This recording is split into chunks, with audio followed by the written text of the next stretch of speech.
Nadie nace reina, mucho menos una villana, pero Atalía nació en el fuego cruzado entre el poder y la perdición, hija del rey Ahab y de la temida Jezabel, nombres que hasta el viento evita pronunciar. Creció en Samaria, capital del reino septentrional de Israel. Allí, desde muy pequeña, le enseñaron que el trono es más que un lugar de honor, es un campo de batalla, y quien vacila, cae. Su infancia no tuvo cuentos de hadas. Hubo sacrificios a dioses extraños, alianzas forzadas e intrigas palaciegas. Mientras otras niñas jugaban con muñecas, Atalia aprendió a usar las palabras como armas. El ejemplo le vino de su madre. Jezabel era fuego y hielo al mismo tiempo. Se enfrentaba a los profetas, manipulaba a los reyes y movía el reino como si jugara con las piezas de un tablero de ajedrez. Atalía lo observaba todo con ojos atentos y lo guardó. Suscríbete al canal para conocer más historias bíblicas apasionantes y activa tus notificaciones para no perderte ningún video. Si te gusta el contenido, no dudes en apoyar nuestro trabajo con ayuda financiera haciendo clic en el botón Muchas gracias. También puedes hacerte miembro del canal y disfrutar de ventajas exclusivas. Por fuera, era una princesa real más. Por dentro, estaba moldeada como una piedra que resiste la lluvia. Silenciosa, firme, decidida. Nadie allí sabía que esta joven tenía un plan mucho más grande que ser la esposa de un rey. Ella quería reinar sola, pero para ello tenía que salir de Samaria. Tenía que ir más allá de las fronteras de su pueblo, cruzar los límites del reino de Judá, donde el linaje de David todavía era fuerte y donde Yahvé todavía era adorado como el único Dios. Fue entonces cuando surgió una oportunidad que lo cambiaría todo. Un matrimonio. No por amor, por supuesto. El amor no formaba parte del juego. Era pura política, una alianza entre reinos enemigos. Atalía estaba prometida a Joram, hijo del rey Josafat de Judá, y como quien echa las redes al mar esperando una buena pesca, se hizo a la mar.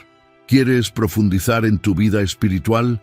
Haga clic en el primer comentario y obtenga ahora su guía de ayuno y oración y transforme su vida espiritual. Descubra el poder del ayuno y la oración para experimentar una verdadera transformación.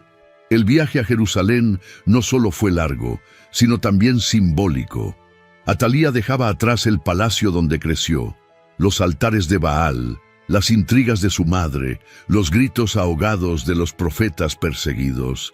Pero todo eso lo llevaba dentro, como quien lleva un perfume demasiado fuerte que se pega a la piel y no se quita ni con el tiempo. Al cruzar las puertas de Judá, los ojos de la princesa extranjera ya escrutaban el territorio con frialdad. Este no era un nuevo hogar, era territorio por conquistar. El pueblo la recibió con celebración, por supuesto.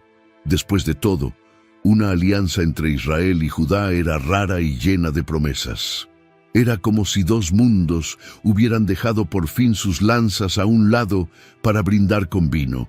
Pero solo había que mirar más de cerca para darse cuenta de que la sonrisa de Atalía no decía paz. Decía, espera. Joram, su marido, era el típico príncipe criado a la sombra de su padre. Tenía sangre real, pero sus ojos carecían de brillo. Y fue entonces cuando Atalía vio su oportunidad, cuando los ojos del pueblo se volvieron hacia la nueva pareja real.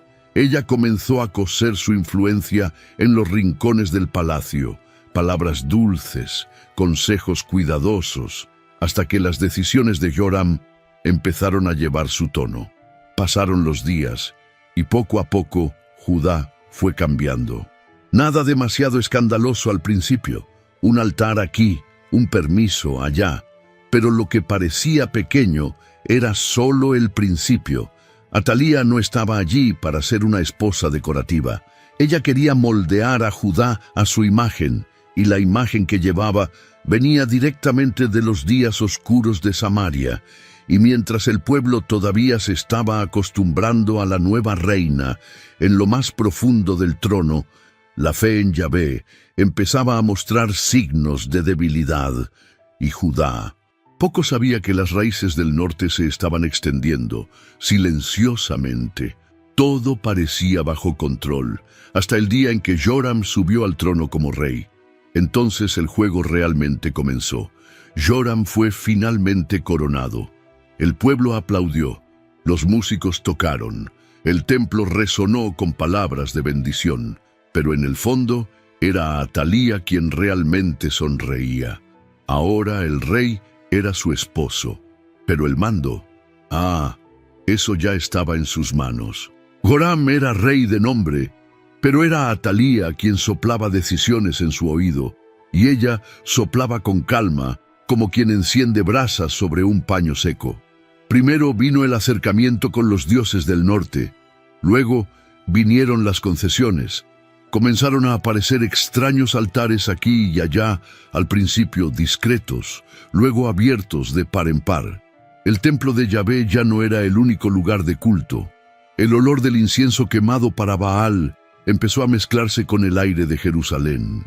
La gente se sorprendió, sí, pero también callaron. Después de todo, cuestionar las decisiones del rey era peligroso, y todos sabían que detrás del rey había una reina que no toleraba la oposición. Los que lo intentaron desaparecieron de las plazas, perdieron sus posiciones y callaron de repente. Mientras tanto, Atalía se movía por el palacio como alguien que había nacido allí. Ya no era la princesa de fuera. Ahora formaba parte de la corte, de la sangre, del poder. Organizaba, influía y decidía. Y Joram, acostumbrado ya a la fuerte presencia de su esposa, ni siquiera se dio cuenta de que el trono en el que se sentaba estaba siendo moldeado a su medida. Pero el reinado de Joram no fue un lecho de flores. De hecho, fue una sucesión de problemas, guerras, revueltas, enfermedades. Todo parecía ir mal. Y en medio del caos creció un hijo, Ocosías. Criado viendo a su padre retroceder y a su madre avanzar, Ocosías aprendió quién mandaba realmente. Y cuando Joram cayó enfermo y sus días empezaron a acortarse, la sombra de Atalía se extendió aún más por los pasillos del palacio. El trono estaba a punto de cambiar de dueño otra vez, y esta vez el juego del poder iba a ser aún más peligroso. Cuando Joram murió, el luto fue silencioso, no se podía negar. Su reinado había estado marcado por las derrotas, la idolatría y la desconfianza. Pero incluso antes de que se enfriara el trono, Ocosías ya estaba siendo coronado. Joven, inexperto, fácilmente impresionable. Era como una vela recién encendida en medio de un fuerte viento. Y el viento, en este caso, soplaba del lado de su madre. Atalía no solo le aconsejaba, sino que le moldeaba. Cada paso que daba, cada decisión que tomaba, llevaba su voz detrás. Y ella sabía exactamente qué decir. Había pasado toda una vida observando a reyes y profetas, aprendiendo los atajos del poder. Ahora, con su hijo en el trono, gobernaba disfrazada, pero con mano firme. Ocosías siguió los caminos de la casa de Acab, la casa de su propia madre. Se acercó a los reyes del norte, se involucró en alianzas peligrosas e ignoró por completo la tradición de David. Al poco tiempo, su imagen ante el pueblo era una mezcla de duda y decepción. No parecía un rey de Judá, parecía un extranjero sentado en el trono equivocado. Fue durante esta fase de confusión cuando decidió visitar al rey Joram de Israel, que había sido herido en una batalla contra los sirios. El viaje parecía sencillo, fraternal y político, pero detrás de este gesto se escondía una trampa que nadie vio venir. Jehú, un comandante elegido por Dios para derrocar la casa de Ahab, estaba esperando, y el encuentro entre los dos reyes se convirtió en una masacre. Ocosías trató de huir, corrió, se escondió, buscó refugio, pero fue inútil. Lo encontraron y lo mataron, como si fuera un nombre más en la lista de Jehú. El rey de Judá había caído. Otra vez. La noticia llegó como un rayo a Jerusalén. El pueblo estaba conmocionado, el trono estaba vacío, los descendientes de David estaban amenazados. Y Atalía no lloró. Ella no era el tipo de ser sacudido, todo lo contrario. Cuando el caos golpeó, vio la oportunidad perfecta para hacer lo que nadie esperaba. El palacio estaba en silencio cuando llegó la noticia. El rey Ocosías había muerto. Ninguna ceremonia, ninguna advertencia, ningún heredero preparado. Todo lo que quedaba era el vacío y el miedo. Pero en medio del luto y la confusión, una figura caminaba con pasos firmes por los pasillos. Atalía. No vaciló, no derramó ni una lágrima. Por el contrario, vio la apertura perfecta en el caos. Sin perder tiempo reunió a los soldados, llamó a los oficiales e hizo algo que ni los más fríos esperaban. Mandó matar a todos los descendientes reales, todos los hijos, nietos, sobrinos, cualquiera que tuviera la sangre de David corriendo por sus venas. Fue un golpe seco y cruel, como una cuchilla que corta todo a la vez. Lo que una vez había sido una línea sagrada de reyes, ahora parecía un campo devastado. Atalía no quería rivales. Ella quería el trono, y para sentarse en él tenía que asegurarse de que nadie más pudiera reclamar el derecho a gobernar. Con sus gritos amortiguados por los muros del palacio, se proclamó reina. La única mujer en reinar en Judá, pero no por aclamación, por la fuerza, por miedo. El pueblo observaba atónito. Nadie se atrevió a levantar la voz. Era como si la noche hubiera caído sobre Jerusalén y nadie supiera cuándo volvería a iluminarse. Atalía subió al trono con la frialdad de quien ya lo había planeado todo. Los altares a Baal volvieron a erigirse. El templo de Yahvé fue apartado. Los profetas se escondieron. La fe fue silenciada. Pero mientras celebraba su nuevo poder, pensando que había eliminado a todo el linaje real, una pequeña chispa escapó de sus ojos. Un bebé, un niño, salvado por manos valientes, escondido donde nadie se atrevería a mirar. Dentro del propio templo, donde Atalía nunca habría imaginado, la esperanza aún respiraba muy silenciosamente, pero viva y creciendo.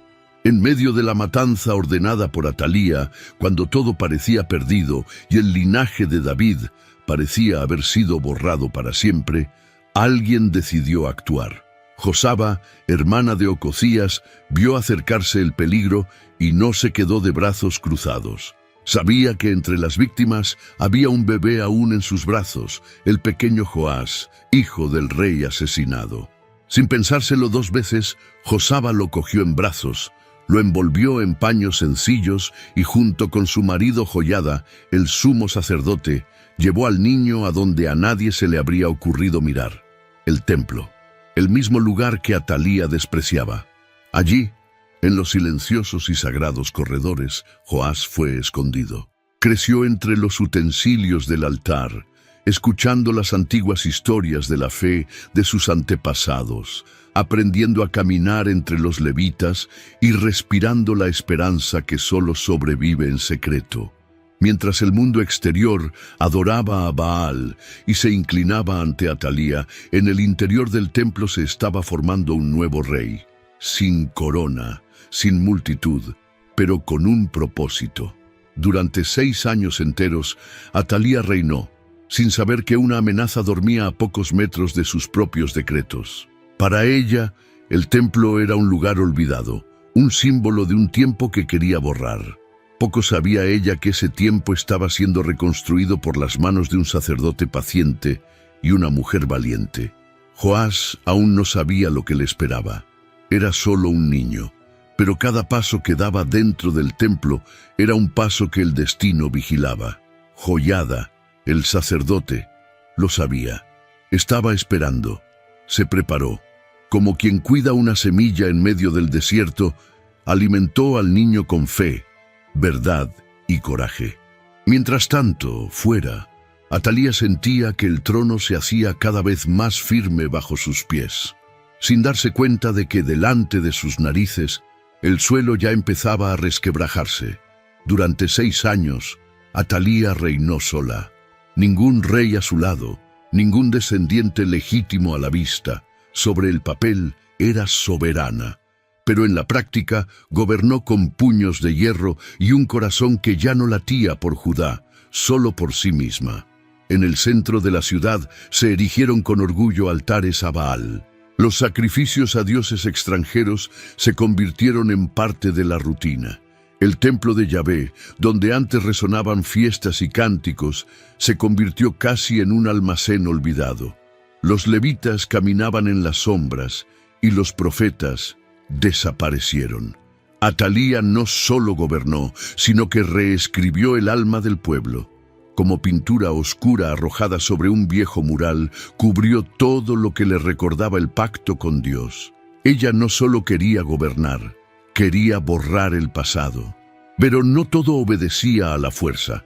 Tras los muros del templo había susurros. Algunos aún recordaban las promesas hechas a David. Algunos aún esperaban. Y en medio de todo esto, Joás crecía. Era curioso, hacía preguntas, observaba, y aunque no lo entendía todo, sabía que llevaba algo especial. Joiada, el sacerdote, no hablaba mucho, pero cada gesto, cada mirada, parecían enseñarle una lección silenciosa. Aquellas paredes, aquel templo, aquel escondite, no eran solo un refugio, eran una escuela. Y Joash, sin saberlo siquiera, era un alumno en una misión mucho mayor. Afuera, la gente estaba sombría, ya no había celebraciones. El resplandor de la ciudad santa se había desvanecido. Pero Atalía, envuelta en sus rituales, bañada en oro y perfumes paganos, creía tener el control. No notó el cansancio en sus rostros, no oyó los murmullos en las calles. Y menos aún se dio cuenta de que justo bajo sus pies, en el interior del templo abandonado, se estaban trazando planes. Porque una cosa es cierta, por muy oscura que sea la noche, el día siempre encuentra la forma de levantarse. Joiada esperó. Esperó como quien conoce el tiempo de las estaciones. Sabía que no podía precipitarse. Un paso en falso podría costarle no solo la vida a Joiada, sino también la última esperanza del pueblo de Judá. Pero el tiempo pasó, y cuando Joás cumplió 7 años, los ojos del sacerdote dijeron lo que su boca callaba. Ahora, comenzó a moverse poco a poco. Convocó a los levitas, reunió a los guardias del templo, llamó a los líderes fieles que aún quedaban. Personas que habían permanecido en silencio por miedo, pero que en el fondo anhelaban ver a Judá en paz. Y uno por uno siguieron el plan. Era sábado. El templo estaba aparentemente como siempre, tranquilo, silencioso, pero adentro hervía. Se distribuyeron espadas. Las puertas estaban cerradas. Cada grupo conocía su lugar. Era como si todo el espacio sagrado se hubiera transformado en un campo de batalla a punto de estallar, solo que en silencio. Entonces apareció Joash, vestido como un rey, con una corona brillando sobre su cabello juvenil, pequeño de tamaño, pero un gigante en aquel momento. Joiada lo presentó al pueblo dentro del templo. «Aquí está el hijo del rey», anunció. Y el sonido que vino después fue insoportable.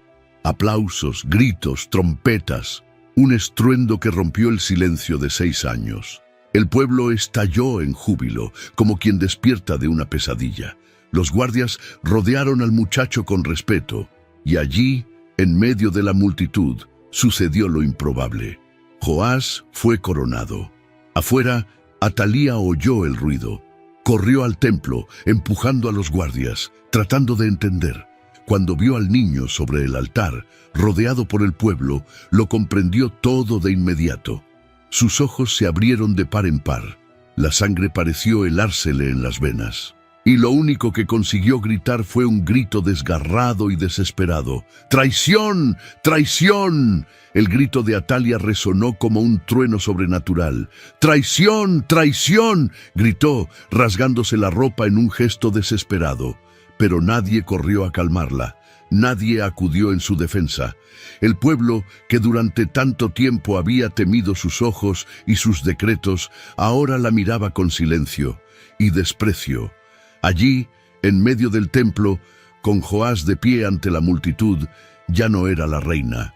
Solo era una mujer asediada, un error que el tiempo estaba corrigiendo delante de todos. Los guardias no dudaron. Joiada dio la orden clara: no la matéis aquí, en el lugar santo, lleváosla fuera. Y así se hizo. Atalía, que una vez había entrado en aquel palacio con la cabeza bien alta, fue arrastrada ahora fuera de los muros, no como monarca, sino como amenaza. Intentó defenderse, intentó apelar al nombre de su familia, a la sangre que llevaba, pero ya era demasiado tarde. El pueblo no había olvidado lo que ella había hecho. La sangre de los hijos del rey aún clamaba desde la tierra, y ahora, por fin, se oía el eco.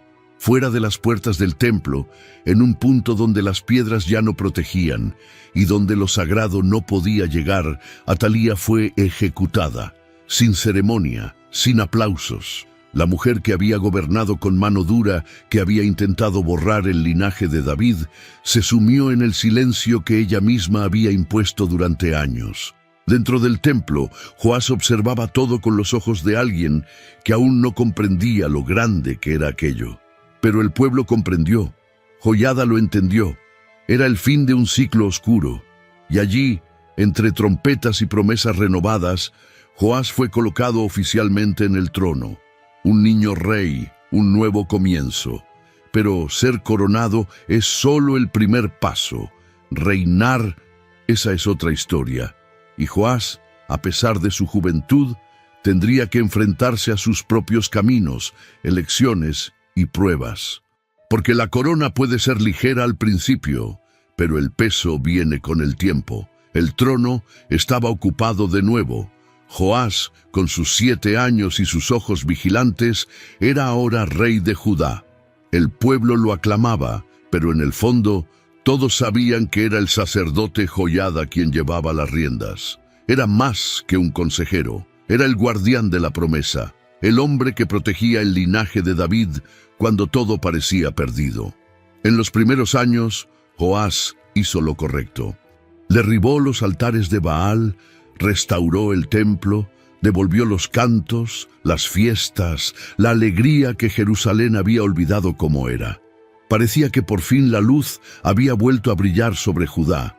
Pero el tiempo pone a prueba incluso a los mejor intencionados. Y a medida que Joás crecía, las decisiones pasaban a ser suyas. Joiada se hizo mayor. El niño se convirtió en hombre, y el hombre rey hasta la médula. Atalía, incluso muerta, dejó su huella. No solo en los pasillos del palacio, sino en las decisiones que siguieron. Su nombre se convirtió en un amargo recuerdo, su historia en una advertencia. Pero aún así, algunas de las semillas que plantó permanecieron ocultas en la tierra de los corazones del pueblo. Y un día, sin Joiada, esas semillas comenzaron a brotar de nuevo. Joás, el rey que comenzó restaurando todo, se encontró rodeado de aduladores. Comenzó a escuchar consejos torcidos. Comenzó a distanciarse del Dios que lo sostuvo cuando era solo un bebé escondido. Y poco a poco, la línea entre el bien y el mal se fue difuminando. La historia, que comenzó con un rescate milagroso y un grito de libertad, recorría ahora caminos peligrosos, como si el peso de la corona se hubiera vuelto más difícil de lo que parecía. Y es entonces cuando te paras, tomas aire y miras todo lo que ha quedado atrás, porque la historia de Atalia, con toda su oscuridad, aún nos habla. Y lo que revela, bueno, merece la pena pensarlo. La historia de Atalía no es solo sobre una mujer que tomó el trono, Se trata de lo que sucede cuando el poder se convierte en un fin en sí mismo. Nació entre reyes, creció con el ejemplo de una madre que mandaba más que muchos hombres y aprendió desde pequeña que para ganar había que controlar. Y lo consiguió. Llegó a la cima, eliminó rivales, reinó con firmeza, pero lo perdió todo. Porque el poder, sin propósito, destruye donde quiera que vaya. Atalía quería borrar la historia de Judá. Quería romper el linaje de David. Pero incluso con todos sus esfuerzos, un bebé escapó. Solo un bebé. Y solo eso bastó para demostrar que cuando Dios tiene un plan, ninguna oscuridad puede impedir que nazca la luz. Al final, Atalía cayó sola, sin aliados, sin apoyo, sin honor. Y la lección está ahí, muy clara. Los que construyen imperios pisando a otros, un día pisan al equivocado. La fuerza que utilizó para conquistar fue la misma que se volvió contra ella. Pero la lección no es solo para los que tienen coronas. Es para todos los que en algún momento se han dejado guiar por el miedo a perder el control. Es para los que creen que pueden hacer cualquier cosa para mantenerse en la cima. Es para los que olvidan que cada decisión construye un camino y que un día siempre se vuelve por donde se vino. Al mismo tiempo, la historia también trata de la esperanza. Sobre lo que ocurre cuando alguien decide proteger, aunque sea en silencio. Jehosheba, Joiada, Joás, todos ellos formaban parte de un plan que resistió en medio del caos. Y eso es lo que permanece. Mientras haya alguien dispuesto a proteger lo que es justo, la verdad siempre encontrará la forma de volver. Porque los reyes pasan, las reinas caen, los tronos se desgastan. Pero las promesas hechas por Dios, esas nunca fallan. Si te gustó la historia de Atalía y quieres seguir otras historias de fe y superación, no dejes de darle like a este video y compartirlo con tus seres queridos. Y por supuesto, suscríbete al canal para no perderte ningún contenido nuevo. Juntos, exploremos más lecciones poderosas de la Biblia.